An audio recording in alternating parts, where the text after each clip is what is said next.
What is up, my peeps? Joshua Smith here with another GSD mode interview. Every single week we interview top entrepreneurs and just straight up top badasses out there dominating their spaces, or people choosing to not live a life of mediocrity, but instead to go out there and create amazing big lives for themselves and their families. So today, you guys, we got a special guest on the show, a guy that happens to be a good friend of mine, a dude that I've known for several years that's doing massive things in his real estate business up in Canada. I'm really stoked and excited to have Denis Hrstic on the show. Welcome to the show, my friend. Joshua, man, I'm jazzed, man. Yeah, It's an honor to be here. Yeah, 100%, man. I'm stoked, dude. And you're looking sharp, man. I know you got listing appointments and appointments. You're just cranking them out, man. Your business is on fire, dude. So, really excited to talk about what you're doing today. But before we jump into that, man, I always like to get into our guest journey that led them into entrepreneurship in the first place. So we run the clocks to, I don't know, high school, college, like whatever that looks like. Like, what led you to entrepreneurship and the real estate business in the first place? Yeah, it's a great question and something I've thought about a little bit. But I didn't come from an entrepreneurial background, so it's taken me a bit to get the ball rolling. I'm a first generation Canadian. So like that typical kind of immigrant story, my parents came from overseas back in the 60s. I was born here. And, right from an early get-go, my dad was a stonemason, brick mason. So that work ethic, that tradesman kind of mentality, right? Just bust your ass. That was the biggest memories I have as a kid. Just, you've got to work hard, right? So no matter what, just, put in the grind, put in the work. I was working for my dad on weekends and summers starting when I was about 13. And I actually remember, people walking by the job site and just looking at this kid and asking, like, what are you doing here? And it was just my dad's mentality, man. You got to work hard, right? So that, I didn't really have an entrepreneurial background. I would do, after a few years, I was doing payroll and things for my dad, but we didn't talk numbers or money. We didn't talk about where his business came from and all these different things. So it wasn't like a larger, family dynamic that we ever explored. And my parents were hardcore on, you got to go to college, right? They came to this new country.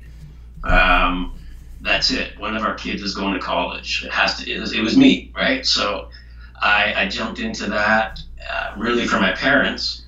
And, in hindsight, it really wasn't for me. So as soon as I graduated, it was really something that I just gave to my mom. I'm like, here you go, right? This is for you. And I still don't even know where that degree is or that certificate or whatever it is, right? But after I graduated, I knew going through college that this idea of getting a job, corporate somewhere, having a pension look after you, all that stuff, is bullshit, right? But I still was stuck in that kind of train. So I didn't have any job prospects coming out of college. I did a Sociology and Criminology degree, which down south I have no idea what that gets you, but up here it was, a bunch of nothing, right? So I went to a technical college, right, and jumped into computer programming. I thought, this is 92 or something like that. I came out of college, so I jumped into a tech school and took a 2-year computer program to really figure out. I knew computers were kind of obviously going to be predominant. I didn't really know too much about it, but jumped into that and came out of that with a through a work program and all this stuff into the corporate world, right, into IT. And I was there for a few years, and through that whole process, started some self-development, started reading some different books, Rich Dad, Poor Dad, started looking at, listening to some Brian Tracy stuff.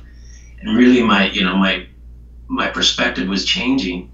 And I was like, I knew I wanted to be in real estate. I didn't know how to make that jump.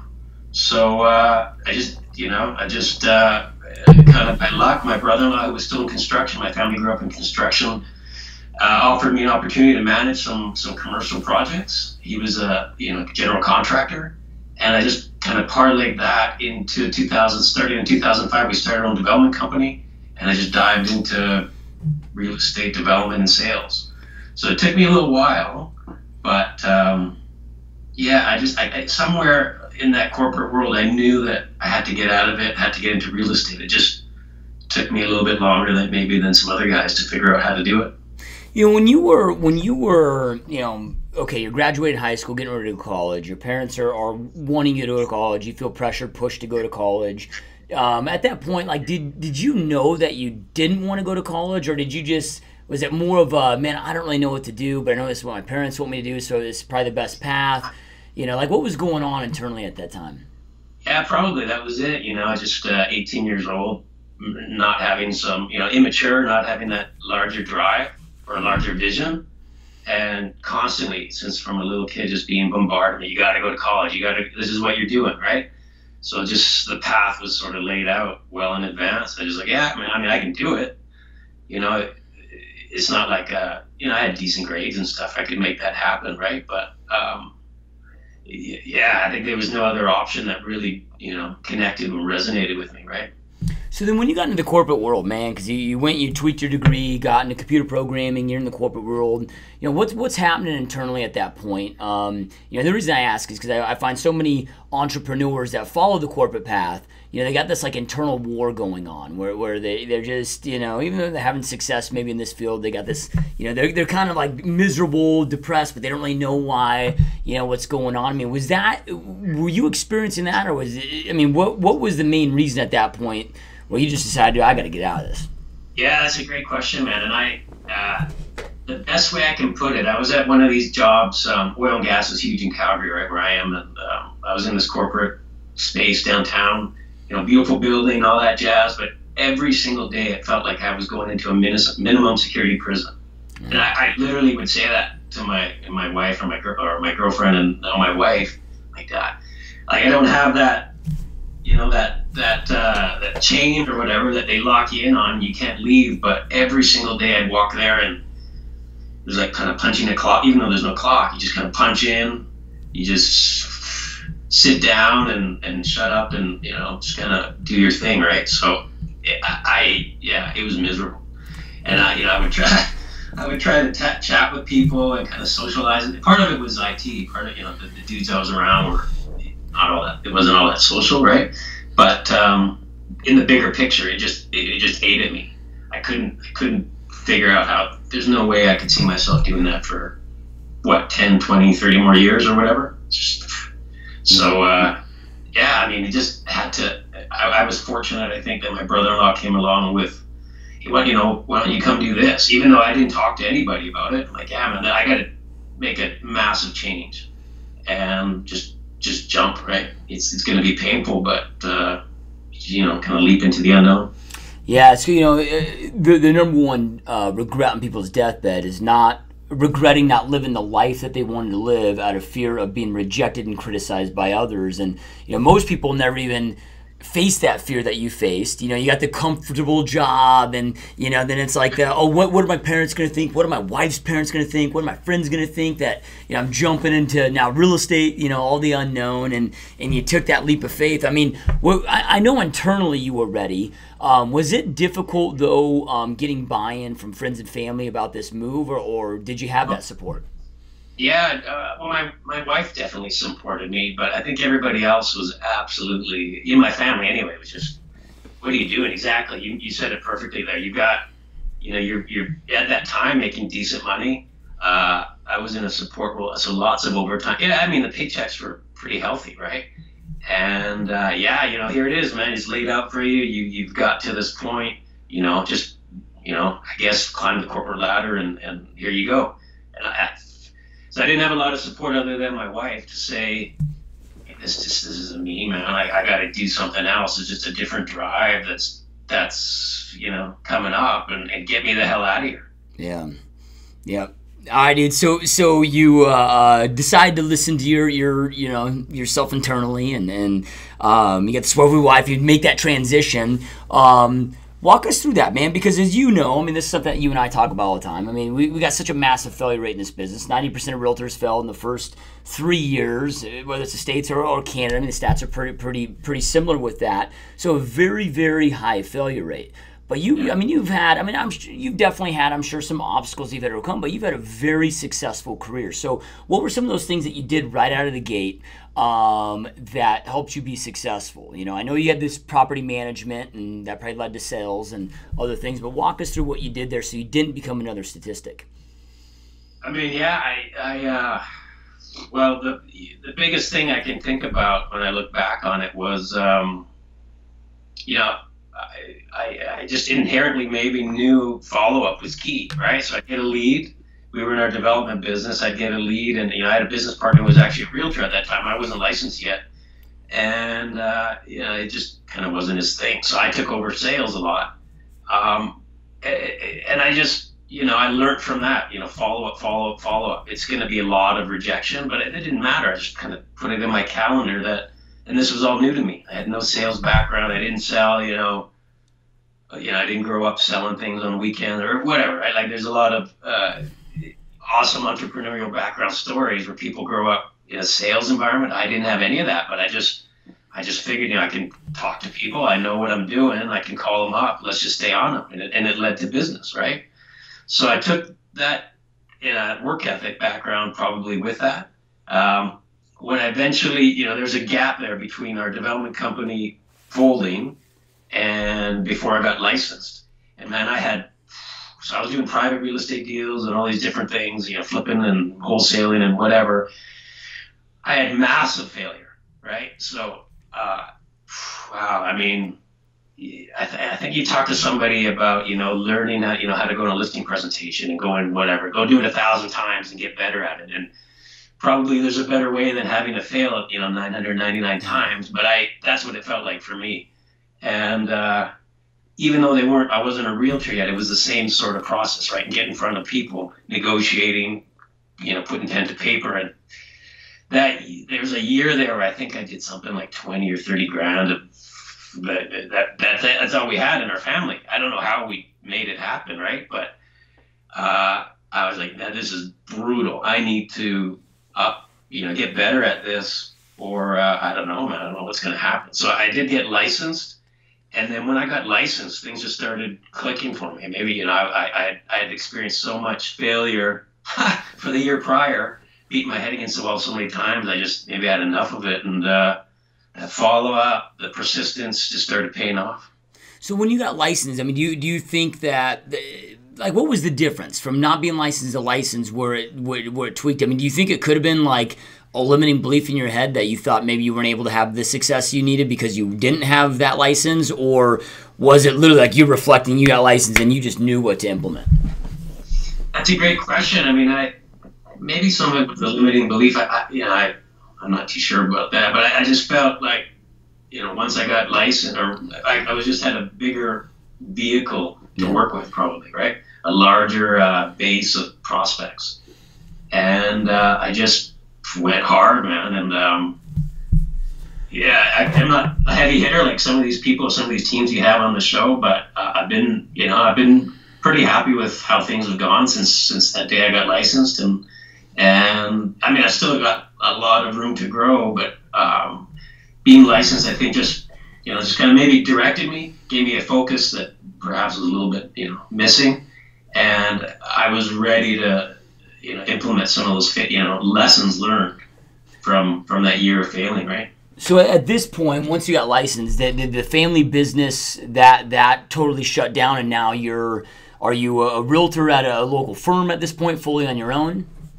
Yeah, so I was, I wasn't drawing any kind of money at all for a couple of years, right, by that point, right? It was all self-generated. And yeah, so new again for me, right? Coming from that, grow up, get a job kind of thing. But I just joined, I've been with the same brokerage since day one here in Calgary. They're an independent brokerage here in town. So I've been with them right from the get-go. I went out and interviewed a bunch of places, and they just, they fit with what I was looking for. Yep. All right. So you got licensed. You decided to make the choice and actually get licensed and actually become a full-time realtor. You get with the brokerage that you're still with today. Now walk us through then. You talk about the follow-up. But you got to also get leads to follow up, and then you got to work with these clients, and then put the deals together, and then nurture the escrows and keep it all together, and it becomes kind of challenging at that point. Kind of walk us through some of those initial things that you started doing at that point, that did lead you to the success that you've had. Yeah, one of the most successful things that I was doing was get a bot, go out draw some interest, draw some marketing to generate buyer leads, right? It was all offline though. It was like door to door and answering online. Well, I guess some of it was online, but anyway, mostly a lot of door to door sort of business. A lot of door knocking, a lot of leaving information, leaving pamphlets, targeting rental units, targeting condo buildings, looking for buyers. I'd get a buyer under contract then. I was pretty good still even then at getting people under contract with right from the get-go with buyers. And then I would go into communities looking for houses for them. So I wasn't relying on just what was listed. So yeah, it was a ton of work, but it was kind of just hitting the pavement literally. And I'd get a buyer and I'd go door to door and say, I got a buyer. Do you want to sell your house? So I don't know that that's the easiest way to go about it, but I did that a lot, and it worked, right? So I double-ended a ton of deals. At that time in our market here, I didn't even know what I didn't know, right? I didn't know what a normal market was. I didn't know what a saturated buyers or sellers market. I just get to work, right? So it was a heavily saturated inventory. And there's a ton of listings, but I just was like, no, I'm going to go find my buyers what they want. And I just prided myself on that, kind of custom service. And it worked. So, if I could get them a deal that was listed, it was just easier, right? But that was, I can't tell you how many doors, how many miles I walked or whatever that year was all about. But that was my game plan, right? That was my strategy from day one. So it's changed a lot since then, and that's how I hit the ball, hit the ground running that year. Yeah, well, and I know that you said that you're not doing some of the numbers some of the heavy hitters that come on the show or do, but there's this like false perception I think so often in the real estate space is most of the heavy hitters that I know that have these mega teams, they're not making as much as a lot of the high producing single agents, right? Like we're in this industry where gross volume is what's celebrated, not true net. You know what I mean? So I know that you don't have the mega team, but you're a highly profitable real estate agent doing a lot of numbers. I know now you're starting to expand with assistants and some buyer agents, and we'll talk about that here in a moment. But you've had a lot of massive success as an individual high producing agent. Okay, so that's a decade or so ago. Walk us through, before you started, again, I know you're hiring assistants and agents now because you keep growing so much. How is your business though different today? Your marketing strategies and getting clients and that compared to what it was when you were back door knocking those potential listings? Yeah, well, earlier on, I missed out on a lot of repeat and referral business. I just wasn't maintaining my database, working that database like I should have been. So I a few years back, I can't remember now how many years back, but I implemented some programs to really focus on my database, right? Reach outs, calls, consistent mail outs, consistent touches. And it's still a focus of mine. So, I love running contests. I love keeping my, my clients just engaged, right? That's definitely different than that, the first year or two. I have stepped aside a little bit, stepped away from some of that door-to-door, direct mail kind of stuff and focused a little bit more online and implementing, some of your strategies and some of the things in that world and trying to get better at that. So I'm improving on that, but it was never really my background and my focus. I see, that's where real estate's moving towards, if not already. So I'm really dialing in and getting better on that online sort of space. But, working my database, lots of phone calls. The phone's free pretty much, right? I've never been huge on advertising and I'm not gonna get into that game of trying to outspend somebody or whatever that is. I don't have bus benches. So, limited more, right now, these days, there's a lot more limited dollars online with some specific targeting. And then a lot, spending some dollars on my database, getting them engaged, getting them contests. I think twice a month I send things out. And just set different contests, different draws, different ways to engage people and keep that relationship going. So, what's a couple samples of the contests that you'll do for past clients? So yeah, I'll send them, let's say, I don't know when I did it this year, maybe it was a couple times this year, but send out a lottery ticket, right? Just with, hey, thinking of you, good luck, maybe it's a big, shit, I don't know, maybe it's a $60 million lotto or something like that, right? Whatever the lotto ends up being. So they, it gets people kind of excited a little bit. They give me a call back, or I call them, did you win? Did you win? How did that go? I do send them out a monthly.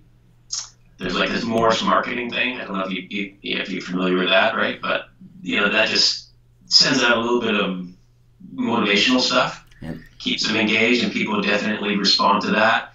And trying to do the quarterly phone calls, just to touch in, or even just a text here and there, right? Birthdays as well. I send out birthday cards, birthday wishes. Anytime I do talk to clients, and you've talked about this relentlessly, but it's always be interested in your clients, right? It doesn't. That's the bottom line. Is what's going on, and it doesn't have to be a half-hour conversation. What's new with the kids? What's new in your world? How's work? Anything new and exciting? Did you go on a vacation recently? And it's not real estate related. It's just trying to be genuinely interested in their lives, right? So, looking back at the end of the year, then I realized, crap, man, a lot of my business is from past clients and referrals, right? So, sorry, let me just turn this off. Yep. Sorry, my apologies. Yeah, but it, so that was a big change that I implemented. That's significant, right? And I'm not big on spending huge dollars, so it's all going to be dialed in marketing. I was always very successful with door-to-door messaging, so I think I'm going to play into that again this year. Yep, love it, man. So, I know, well, at least I think that I know, maybe I could be wrong here, but your marketplace, is kind of been, I don't know if it's been classified as a full-on recession, real estate recession, but, you guys, oil prices got hit hard, you guys got hit hard, your business continues growing. What do you do in those markets? Because you're starting to build your business, and maybe the market was stronger back then, or it sounds like it wasn't strong, and then, it's went through these curves, and you've been able to continue growing your business. Most areas, there's probably going to be a real estate recession coming in the next, near future for most areas. And you guys are just recovering from one. And you've been growing your business through that time. Like, what are you doing to do that when most people are just getting crushed? Yeah, it's a great question, and I talk to the realtors that I'm around, and people are dropping out of the business, or people are having the worst year ever, and not to brag or boast or whatever, but yeah, I've been growing. This is my, I've never been busier, right? And so why? Definitely some of it is work ethic. Yeah, follow up is massive. I'm really, really strong on follow up, and I've always just, it becomes a bit more challenging when you have so many people on your desk to follow up with, but follow up is huge, and just consistency, man. Like, so I don't know that there's any magic. I think everyone wants a magic, what's the secret? What's the magic pill, or what's the secret formula? And you preach this, man. Pick a couple things that you're good at, you enjoy, whether it's open houses or whatever. Get incredibly dialed in, get world class at it. Improve that skill so that it's effective for you, and then just repeat it. So that consistency, I've this year, implementing some of the things that you've been preaching. I think my communication is better, so my actual sales skills have improved. Getting people to, from lead to contract. Maybe in the past, I probably would have just, left them alone or something, but there's some significant communication skills I think I've learned from you that have helped in that regard, and just every day, here's my list of things I got to do and follow up with and be committed to, and just go do it, right? So inevitably people are going to say no, and inevitably you're going to have failures, and those failures don't disappoint me like they used to, right? Yeah, no, I love it, man. I couldn't agree more, dude. Yeah, it's you work your ass off, dude. Like you said, follow up, fortune the follow up, and you be consistent. There's consistency is the only magic pill for success in every aspect of life, right? So I love that you bring that up. Now, sometimes though, work ethic can be our greatest virtue and our greatest vice, and I think you and I probably both fall in this path where we work so hard that we don't pause enough to sometimes analyze if there's holes in our business and whatever. And I know that you reflected in the last year or so in your business, and you saw some of those holes, and like with your presentations and different things, and you increased your business significantly by really dialing those in without necessarily having to double your work hours or money. Kind of talk about maybe like what some of the tweaks that you did there and some of the importance of that. That's a huge point. So maybe I'm a little bit slower than some or something. I don't know, but I was pretty good, I thought, at reflecting on after client engagements on where I can improve, but I still didn't really have a system or some foundation or some groundwork to reflect, to learn from, right? So that listing presentation, the things that I was doing in the past was pretty much just on the fly. It would change every meeting. It would be, hit some, miss some, not really know what I was doing, being consistent, probably depending on how much coffee I drank that day or whatever, right? So really dialing in that listing presentation and treating it like a fundamental, cornerstone or requirement in this business has made a big difference. Buyers, I was always pretty good with, but honestly, since implementing, what you preach and some of the stuff that, I tweaked a little bit of it just for my own thing.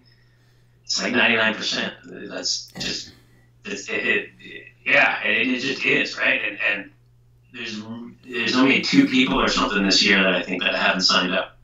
And so, that's been a game changer as well. If you just add up these incremental improvements, it makes a big difference, right? And I don't think I realized that maybe a year or 2 years ago. I thought you had to, again, maybe there's a secret marketing tool that would, generate new business or something along those lines. But, listing presentations, buyer presentations, getting absolutely committed to improving those.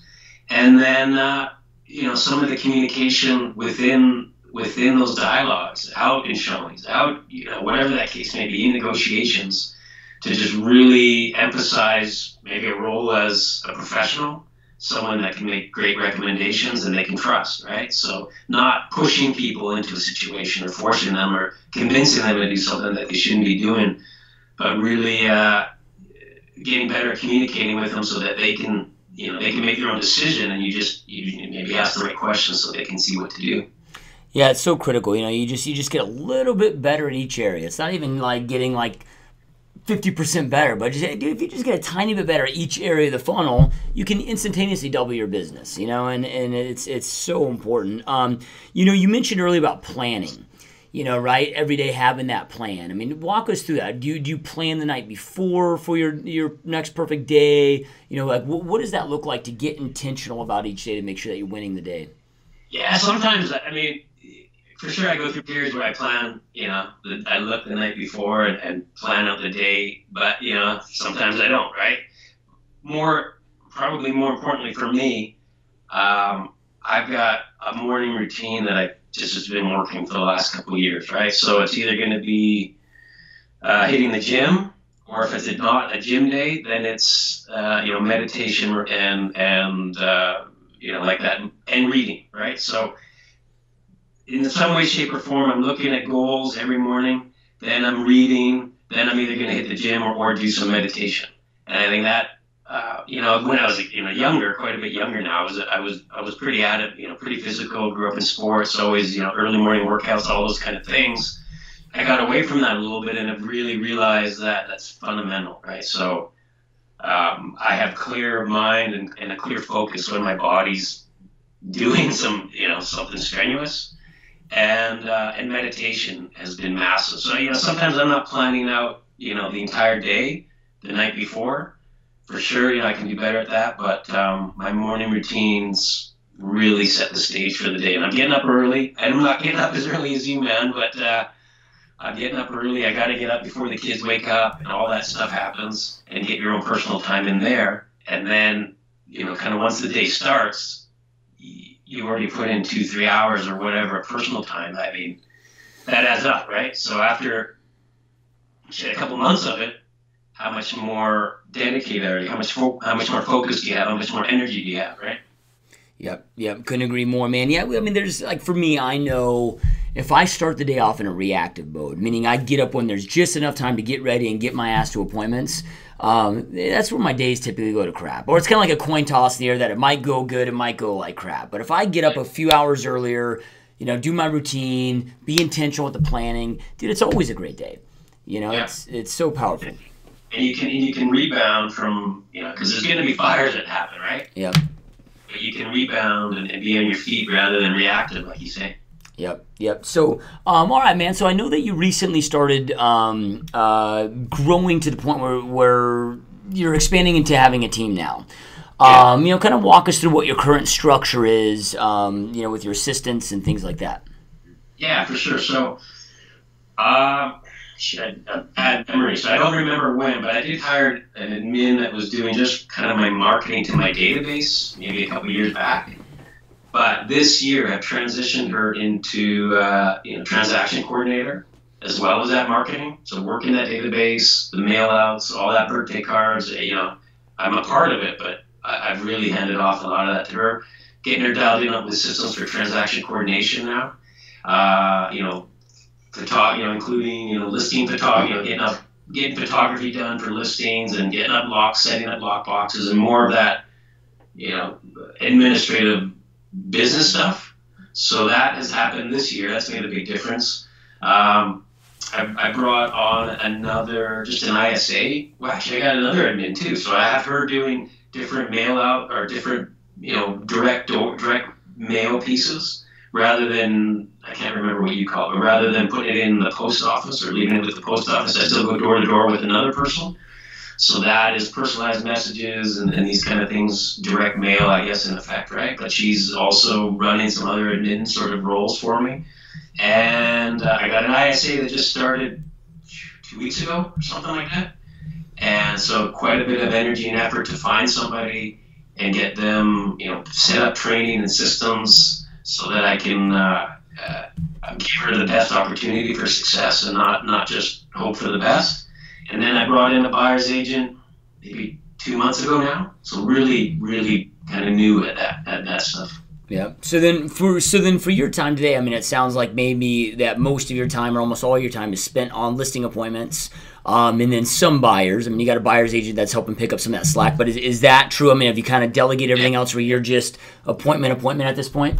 Yeah, so at this point, my focus is listing appointments or getting just buyers under contract. I'm still training my buyer's guy to get better at that, and he's not getting everybody under contract, right? Yeah. So, so I'll still meet with buyers, get them under contract, and then hand them off at that point.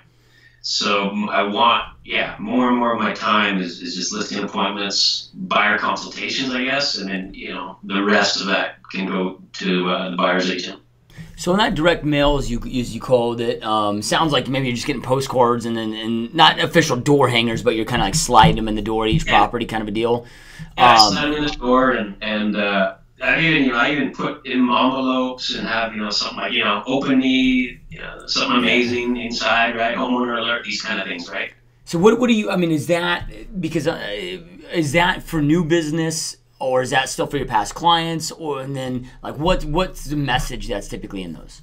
That is new business. So I still have, buyer clients where we can't find them something.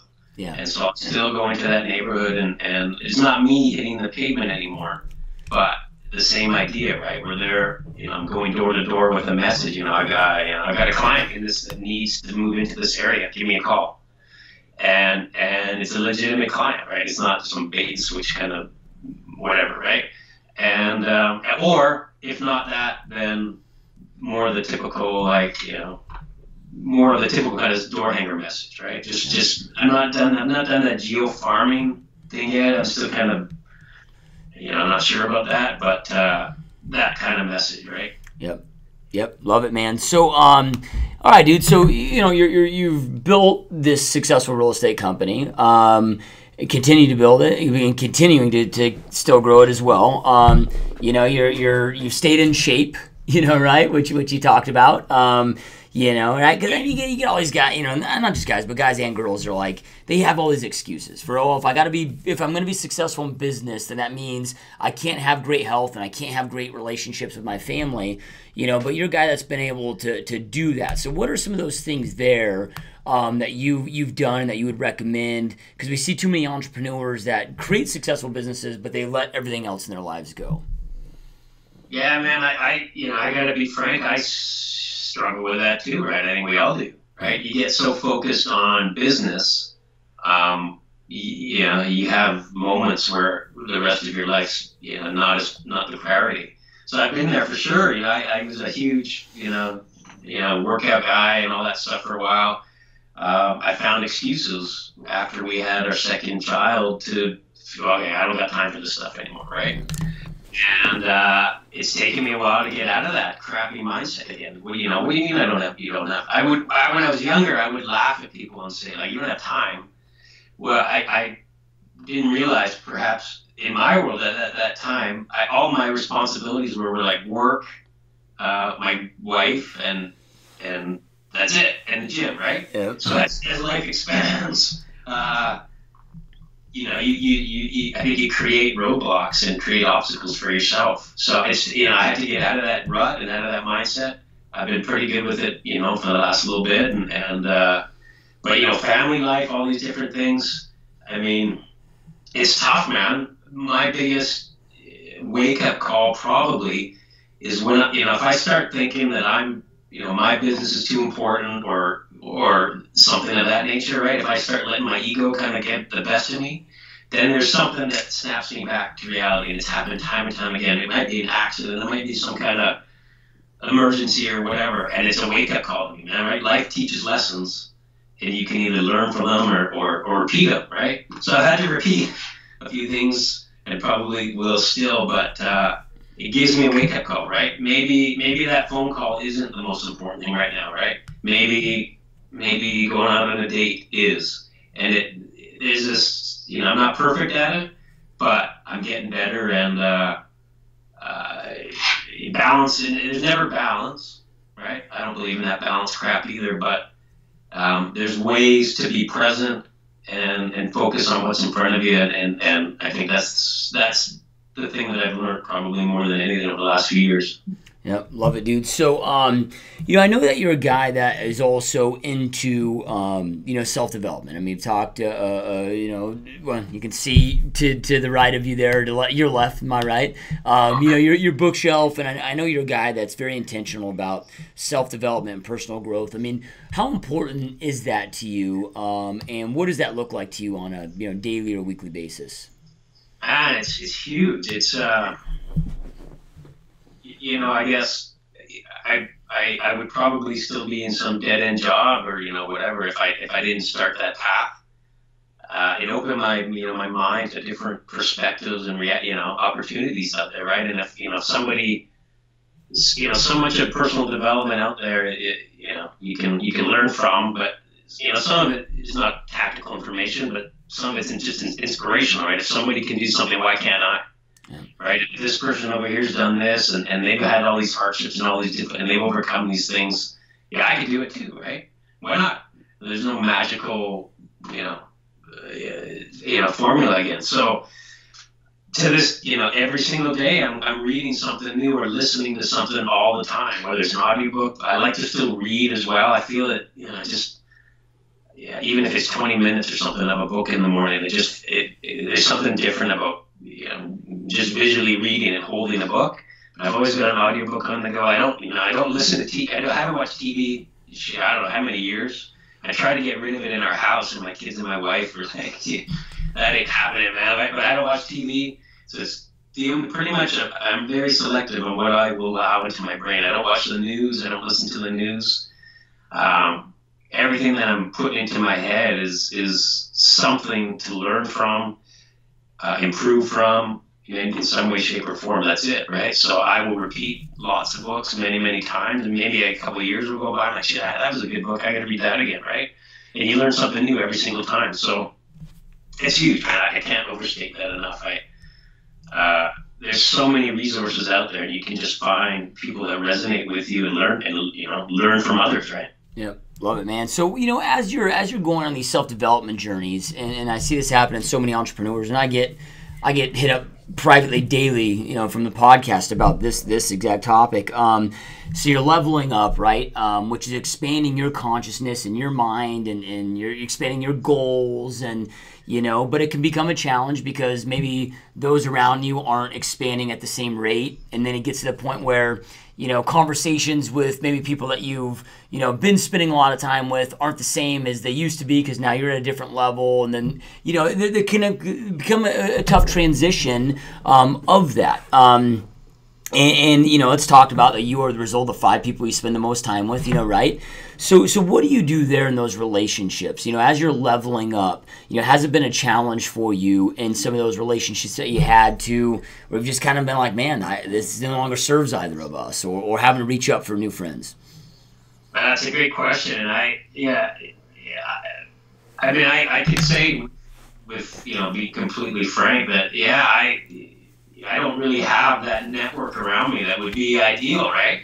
The five people you spend the most time with, I'm looking to, connect with other people that are, probably on the same path. But I've had some of those connections over the years, but most of the people, my peers, people that I've grown up with, people that, even my family, close friends or whatever, there's very, very few, if any, that are kind of on this journey, right? So I honestly don't have a lot of connection with them in many ways anymore. And nothing, not like it's dramatic or some, significant, personality problem or anything. But I feel so focused on what I want to do and where I want to go, and I don't feel like rehashing shit from high school. You know what I mean? Like it just doesn't interest me anymore. So let's get together for a beer. Well, I mean, it's cool to see you guys, but honestly, my head's just elsewhere. So it doesn't happen a lot. I'm always looking for new friends, new connections. As that happens, I can't say I'm really active in it, but there's definitely a different process to go through where I just don't relate or don't connect with some of the things that other people do. Sports, right? I used to be a huge sports guy. I don't watch sports anymore, so I'm not part of those fantasy pools. I'm not part of that group that eating wings and watching sports, right? And that was a big camaraderie thing. So it's gone. I don't miss it because I just got different goals. But I don't want to put myself in those environments anymore. So it's a transition. Some people might think it's weird. I don't know, man, but I feel pretty driven to do something else.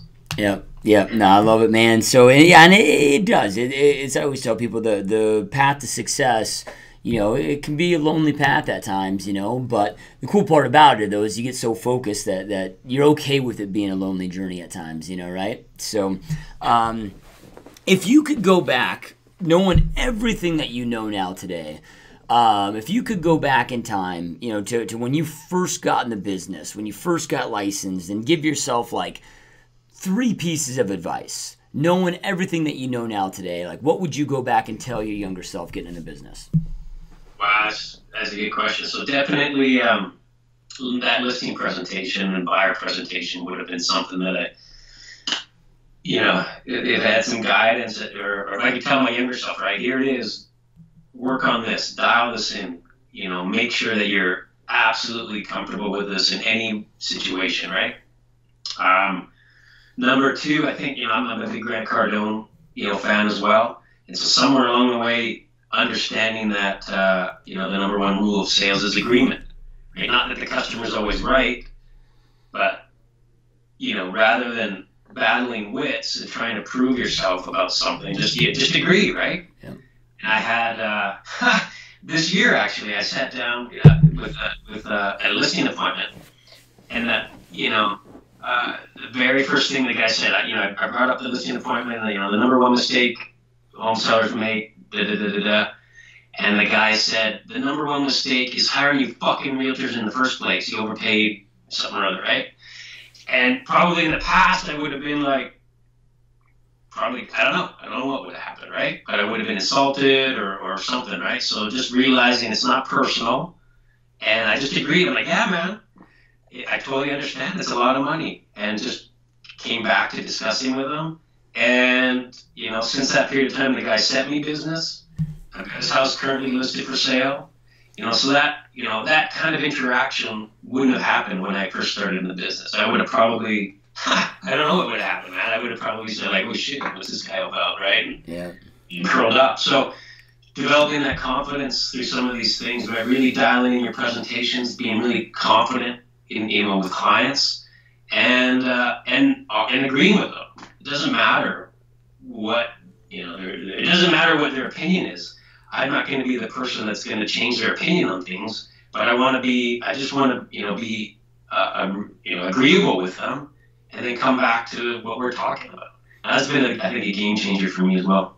Yeah, that's awesome. I love that advice, man. So, yeah, I started this podcast because I wanted to have a place where we could interview the doers, guys like yourself that are in the trenches, no theory, but actual strategy, that you're actually getting results, building businesses. And, you know, give that back to our listeners. So, because those that are watching and listening are here because they want to go out there and create success for themselves. So, with that being said, man, any last pieces of words of advice or inspiration that you'd like to leave them with so you can go out there and create the life they know they want and deserve? Yeah, man. Well, you know, I just see so many. I mean, I've seen so many people over the years, and yeah, I'm not some expert at it, but take that leap, right? We get stuck in these comfort zones, and I get stuck in them too, man. I'm going through, you know, trying to bust one of those barriers right now.